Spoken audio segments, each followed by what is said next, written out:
I want to start straight off with a contrast to explain the fork in the road this country is staring at. The Great Australia, the ruining of it. Or put it this way, Senator Lidia Thorpe, the face of our new race politics, pushed by the lies, abuse and a new racism. Any black man that stands with a white little like that, you can all get too. And then, on the other side, the face of what we risk losing. In fact, someone has just died. Faith Thomas, perhaps the fastest bowler ever to have played in the Australian women's test team. And yes, Aboriginal as well. And let me start with Thomas, because I see today already the same rewriting of our history with her. That you see now the way people are vilifying our past, telling children their country is racist. The kind of toxic stuff that creates Lidia Thorpe. Now, the ABC today reported the death of Thomas, a great woman at the age of 90. And in its report, in fact, many reports today, said that Faith Thomas was a survivor of the stolen generations raised at Colebrook home in South Australia's Flinders Ranges. That is false, as is now so often the way with these stories. It is true Thomas was raised at Colebrook home. With South Australia's so-called stolen generations, they were brought to this home, this one home. And she was just 3 months old when she went there and was first looked after by 2 heroic Christian missionaries, Sister Ruby Hyde and Sister Delia Rutter. But she was not stolen, always denied it. Now, I've reported this for decades, but you know how it is to modern journalists, the truth does not matter. Faith Thomas was in fact born to an Aboriginal woman and a German migrant. Her mother, Ivy, wanted Faith raised somewhere better than what she could offer, and so gave her daughter to the Colebrook Children's Home in Quorn.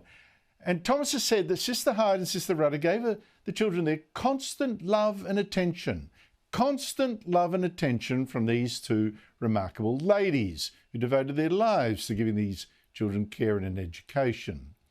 Faith Thomas went on to high school, became a nurse, and was grateful to the end of her life, and again always insisted she was not stolen. Had I not been in Colebrook, I would never have got the opportunities that I did have. So I consider myself not stolen, but chosen. Now, you will be stunned because you no doubt drowned under stolen generations propaganda for a couple of decades now, but her story is not unusual. One other girl at Colebrook, Nancy Barnes, went on to be the first Aboriginal head of a kindergarten in Alice Springs. That's her there on the cover of her book, Munyi's Daughter. And the very first sentence of this book is, "We are referred to as the stolen generation. I consider myself saved." Saved. In fact, she goes on to say Colebrook Home was a sanctuary of love, and that other children there were only brought there with the permission of their parents. Now, I've reported that years ago, but almost no other journalist would, because it didn't fit the story. This false story that Australia was so racist back then that it stole a generation of children simply because they were Aboriginal. And this demonisation of our past, this hatred of white Australia, this politics of resentment is exactly what's helped to create professional race baiters like Senator Lidia Thorpe. So, Faith Thomas represented how Australians could come together. In fact, how they had long before the reconciliation movement came along and divided us.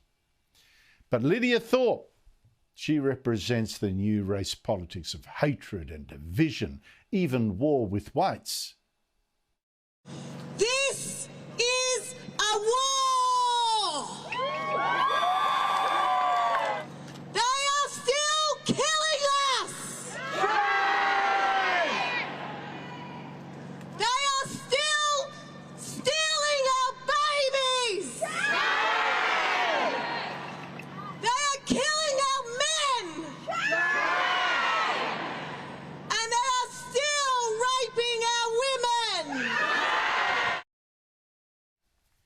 Faith Thomas would never have had a bar of that kind of hate talk.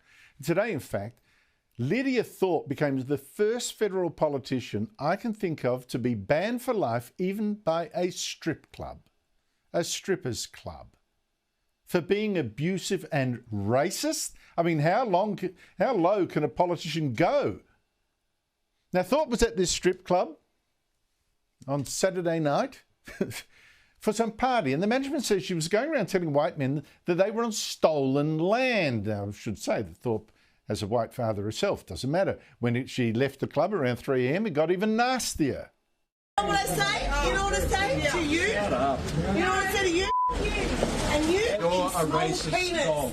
Oh, penis. All I want to say to the black brothers there, and anyone that we're fighting, any black man that stands with a white little like that, you can all get too. Now, this strip club seems to have higher standards than our federal parliament, because it, unlike Parliament, has now banned Thorpe on the grounds that apparently considers her a racist, a modern racist of the race-baiting left. We looked at security footage, spoke to staff, spoke to security, and it became obvious that the Senator's behaviour was not what we considered to be appropriate at the club. We're a very diverse club, we're a Brunswick club, and we it's a local area. Most of the people are locals, they come from all different backgrounds. Now, Thorpe is again claiming that she's the victim because that's how she rolls. Victim politics, in fact, got her to where she is. Faith Thomas, she was into being grateful and seizing opportunities. Lidia Thorpe is into being resentful and issuing demands. She said, "It's sad. People are utilising whatever they can to drag me down when we're trying to discuss important issues in this country." But remember that Thorpe's way of discussing important issues includes blocking floats of the Sydney's gay and lesbian Mardi Gras and getting in the face of police trying to move her on. It includes her lunging at a feminist she wanted to stop from speaking and wrestling with police until she crawled away on her hands and knees. It includes posting a tweet celebrating the burning of the doors of the old Parliament House by Aboriginal activists. Seems like the colonial system is burning down. Happy New Year, everyone!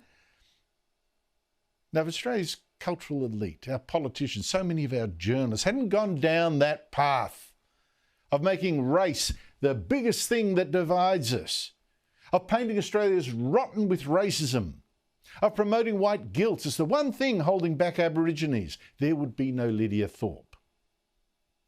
There would be instead plenty more people like Faith Thomas, people who inspire, people who unite.